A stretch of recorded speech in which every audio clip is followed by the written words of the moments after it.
Hi Cricketers, welcome back to my channel. My name is Kerri. I am the author of Cricketer.com. Today I'm going to show you how to make this really awesome Cricut project. It's a word search that I made for my mom for Mother's Day, and it has the names of all of my mom's kids and grandkids. The blank that I used for this Cricut project is actually a dry erase board. I got this dry erase board from Five Below. It was only $5 and I like it because it's a really big size. It measures over 10 inches high by 14 inches wide on the white part of the dry erase board. I feel like you would never know that it's a dry erase board. To me, it just kind of looks like a frame with a white background.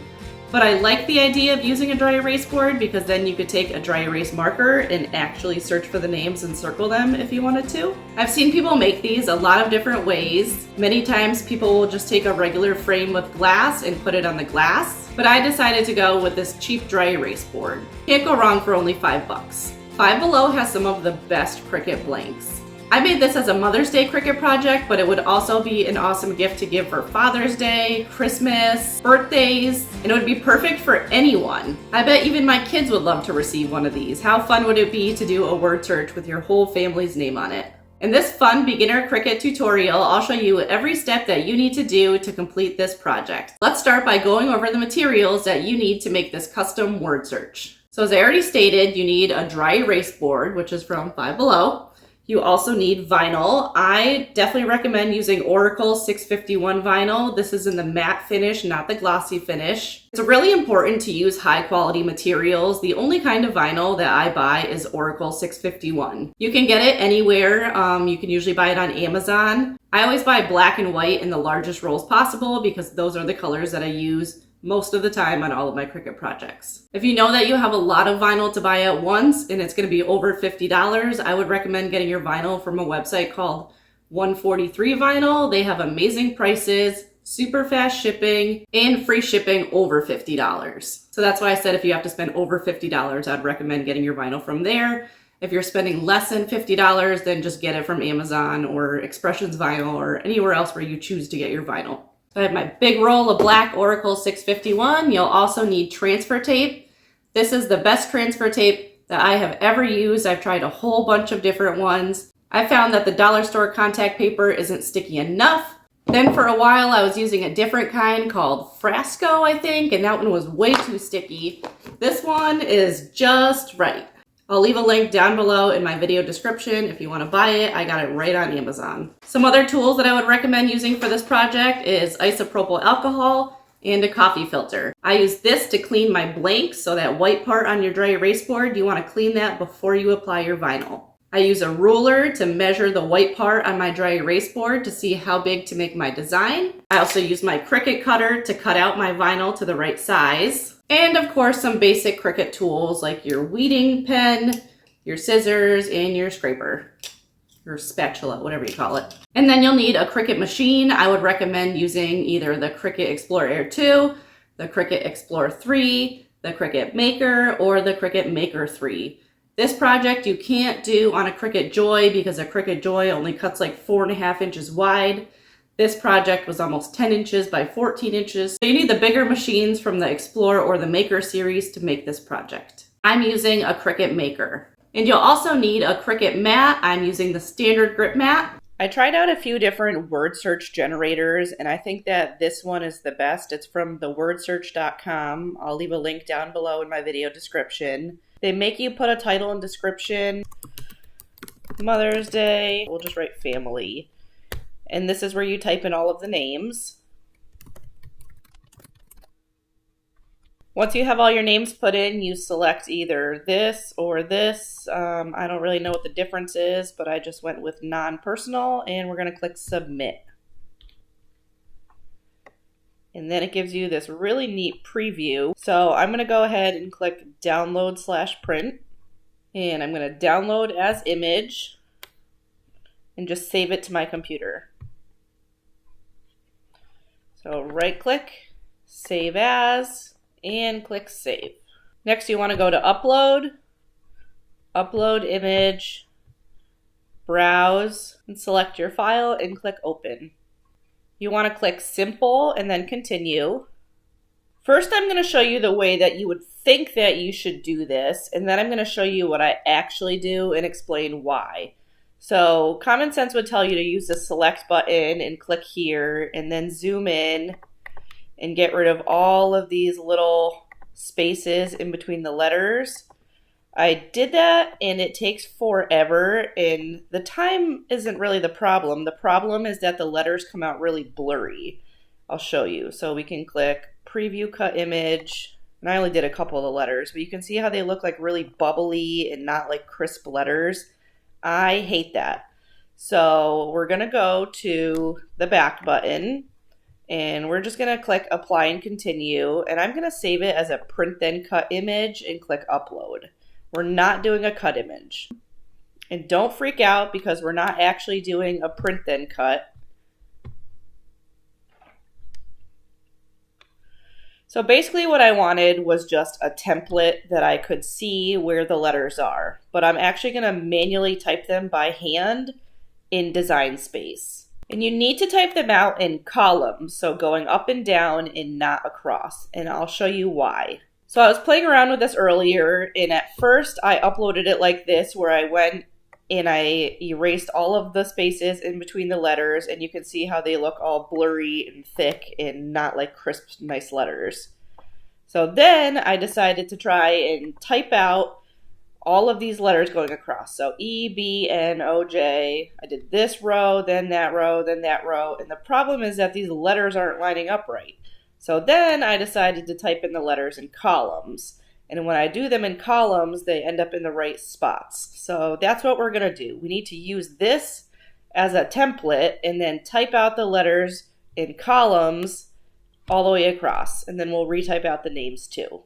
It's a little bit time consuming, but it's going to make this project come out perfect and the letters won't look weird at all. So back to our fresh new canvas, I'm going to go and click upload and select that file and click add to canvas. And I'm going to make it bigger so that I can see. Now I'm going to click text. And I want to move this text box over here. And I'm going to type the letters I see going down.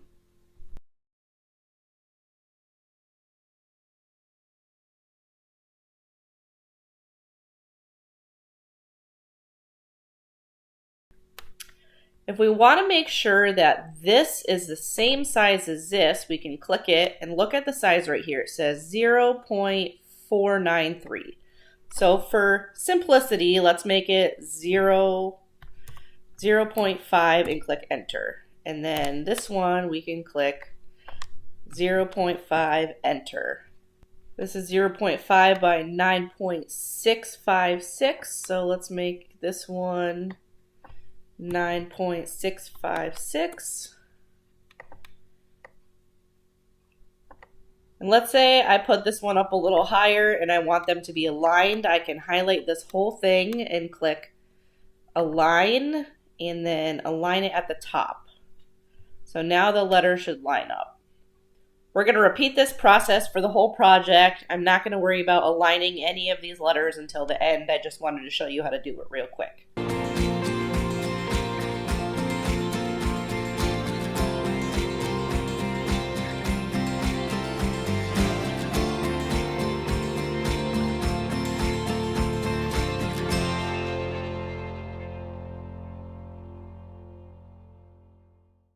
And then I'm going to highlight everything and click align, align it at the top. And then I'm going to click align and distribute horizontally. And now everything is aligned perfectly. Let me zoom out for you for a second. I missed one letter here. It's a D. So now I can highlight this whole thing and resize it as needed. Just highlight and shrink. Next, I need to type out the names over here. So just like you see them here, I'm going to make this bigger so I can see it. Make a new text box, and I'm going to write Steven. Double check. All right, now I can delete this whole crossword. I don't need that anymore. I'm gonna highlight this and click Combine and Unite because I don't want them to go anywhere. And this I want to shrink down.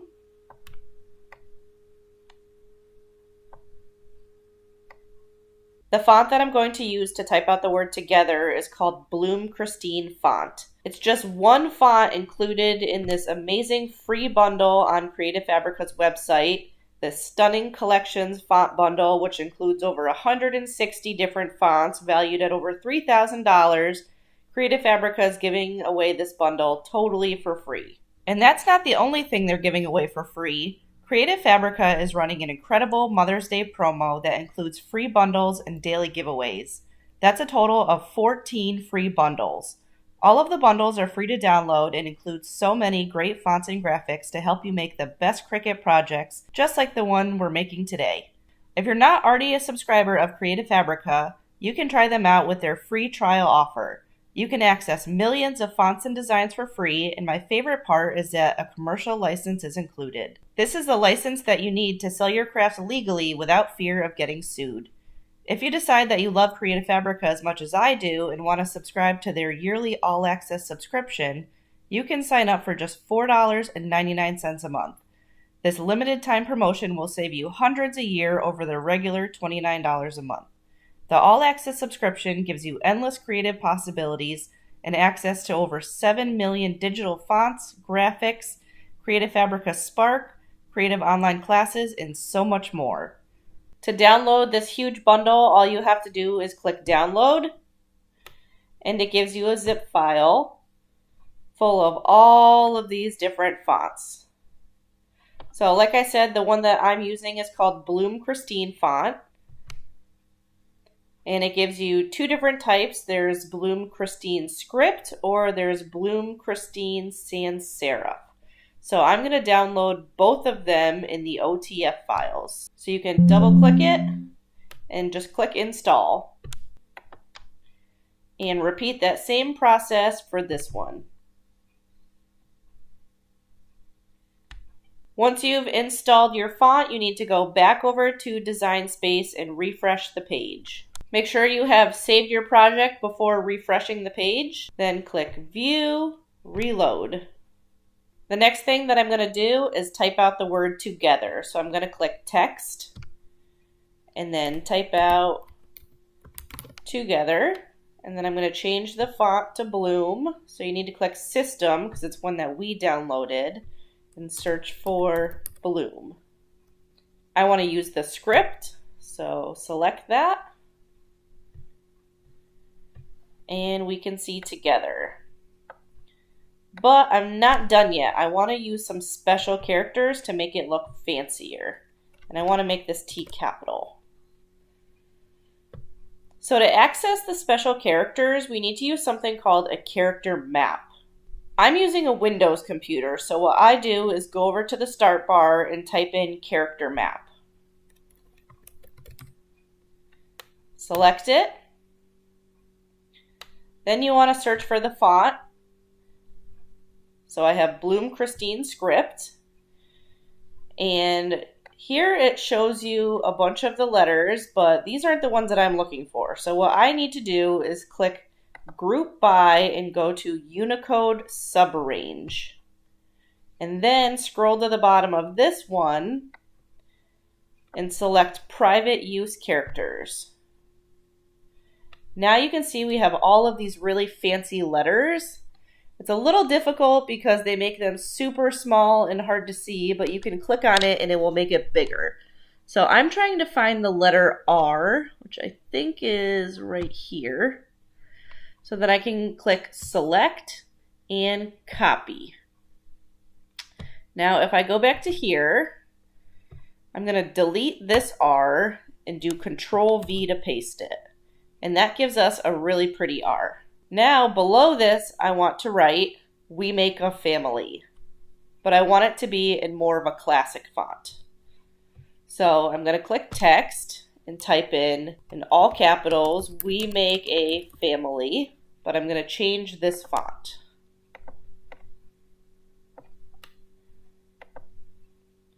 This Bloom one has a plain font, so let's see what that one looks like, a sans serif. I don't like how that looks, so I'm going to find a different one.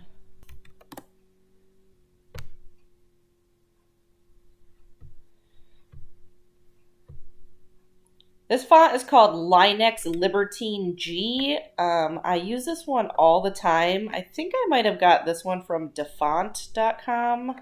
So that looks amazing. So now I can zoom out. And I'm just going to weld this together because I love how it looks.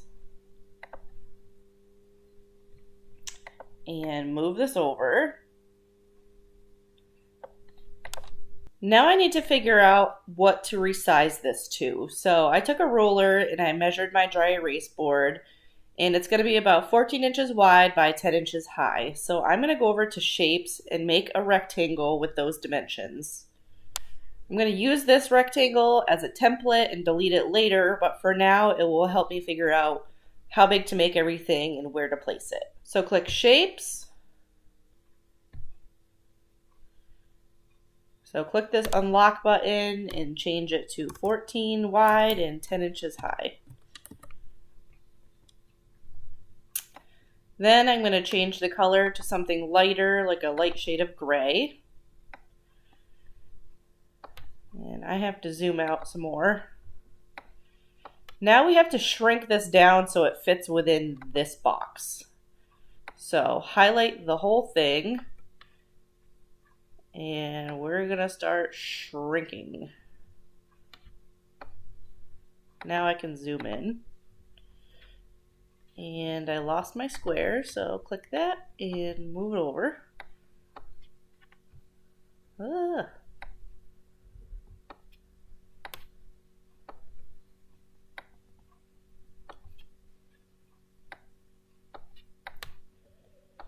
Okay.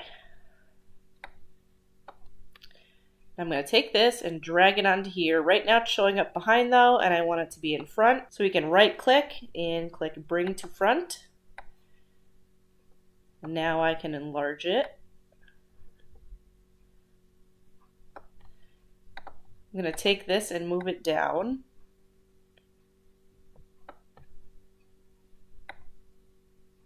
I'm going to hide my rectangle for a second with this eye tool. And I want to attach all of this together. And then I want to center this with this. So I can highlight it, click align, and then center horizontally. Now I can highlight all of this together and click combine and unite. Right now it's telling me that the size is too small. That's because this is still set to my Cricut Joy. I have a couple different machines. The last machine I used was the Joy. So to change a machine, you just go up here and then change it to whatever machine you're going to use. I'm going to be using the Cricut Maker. And now I'm going to enlarge it to fit inside this gray box. Now I am pretty much ready to make it. I think it looks good where everything is. So I want to take this gray box and delete it, or you can use the eye tool to hide it. And then I can go to make it. Everything looks good here. I don't need to mirror the image because it's not a heat transfer vinyl. So I can go ahead and click continue. The next thing you want to do is select your material. I'm using vinyl. I like to look at my mat to see how big I need to cut my vinyl. I can see I need to cut it about 10 inches. Now we can stick this to our mat. You want to take your sheet of vinyl and place it in the upper left-hand corner of your Cricut mat.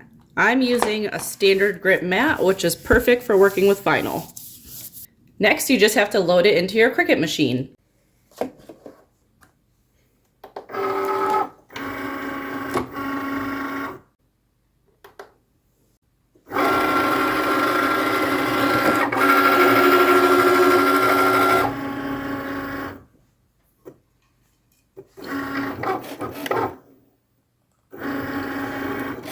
Before you can apply your vinyl to your dry erase board, you need to clean the surface. I always clean the surfaces of my projects with isopropyl alcohol and a lid-free wipe, also known as a coffee filter.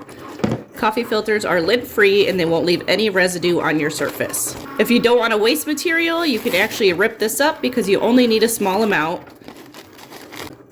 So pour some alcohol on your coffee filter and then rub it in.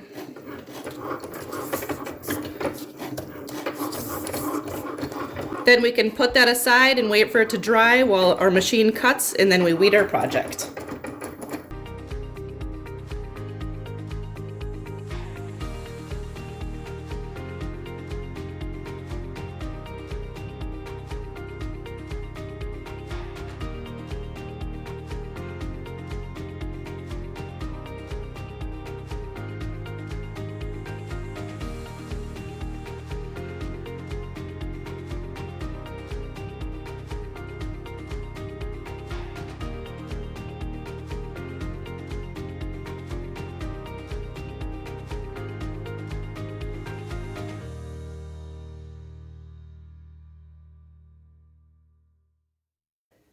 Now we need to use our transfer tape to transfer it from here to the dry erase board. And if you didn't know this already, transfer tape is reusable, so you can reuse this sheet over and over again.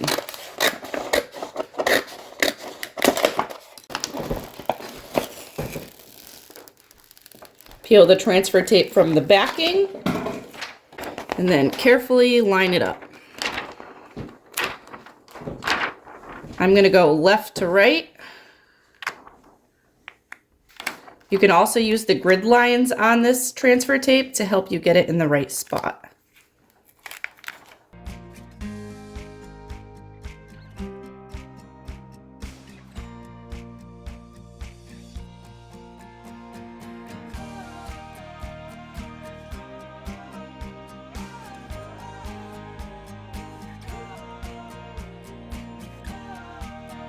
I think I might have some better luck if I peel it from the back.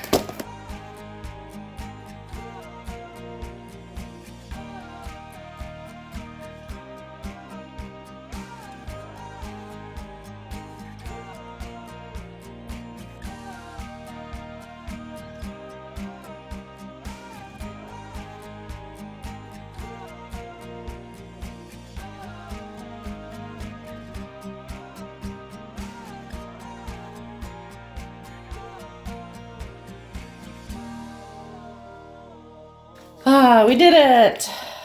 Alright, now we have to transfer it to the dry erase board. I want you to flip over your dry erase board and pay attention to where the mounting brackets are, because you don't want to stick your vinyl on with the mounting bracket like on the bottom. So make sure your mounting bracket is on the top. And then move this aside. And now comes the part where I hold my breath and pray.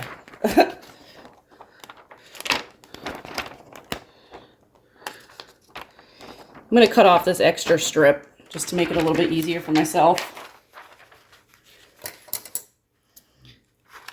I feel like when there's less sticky stuff hanging out to get stuck on things, it's easier.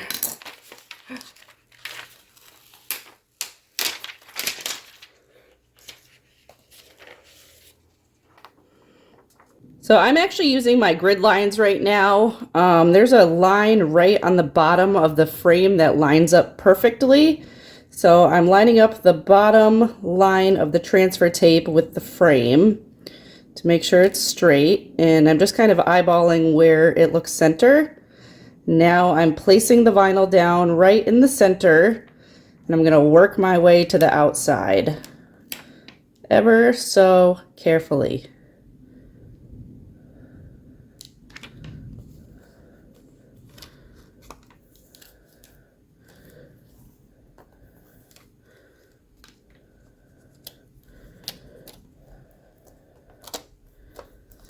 Whew! Now I can breathe. All right, take your scraper tool, smooth it down nice and flat all over.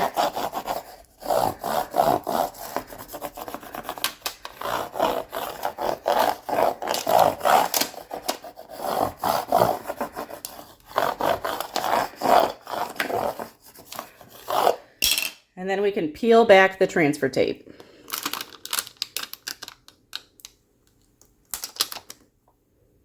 So I don't pull straight up, I fold it all the way flat back. So it's facing my body and flat on the dry erase board, and then I slowly pull it towards myself.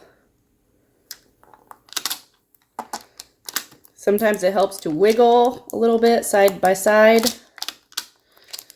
So I'll pull down on my right hand, and then I'll pull down on my left hand, and just slowly wiggle my way down.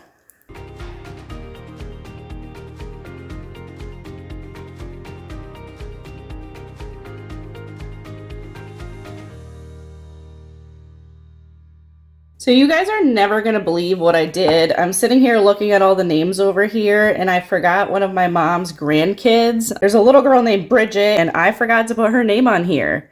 But there's a really easy way to fix it. So what I'm gonna do is I'm just gonna make another column right here, and I'm gonna write the word Bridget, and then I'm gonna fill it in with some extra letters, and then I can probably just squeeze her name down on the bottom. This is actually a really good idea to leave some space. So if you ever did want to add extra names, let's say you want to add some grandparents, aunts, uncles, pets, there's a whole bunch of room on the side where you could do that. If you watch my Cricut channel, I mess up literally all the time, but I also show you how I mess up and I show you how I fix it, because almost every mistake that I make is fixable.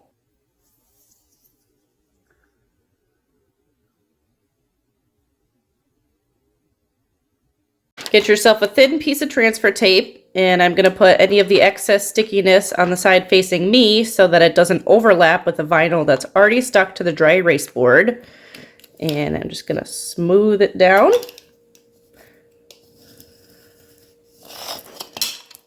And peel up. Now I need to take this and carefully align it on this side.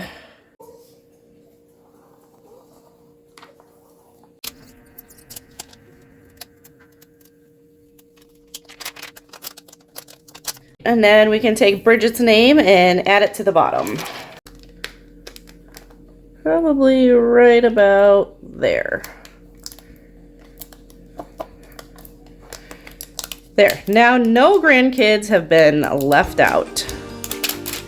How cute is that? I am in love with how this Cricut craft came out, and I know that my mom is going to feel the same way. I can't wait to give this to her for Mother's Day.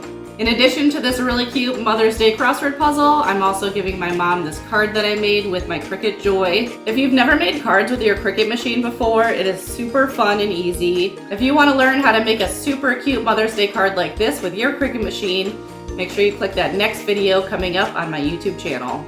If you guys enjoyed this video and learned something new, I would love if you hit that thumbs up button and left a comment down below.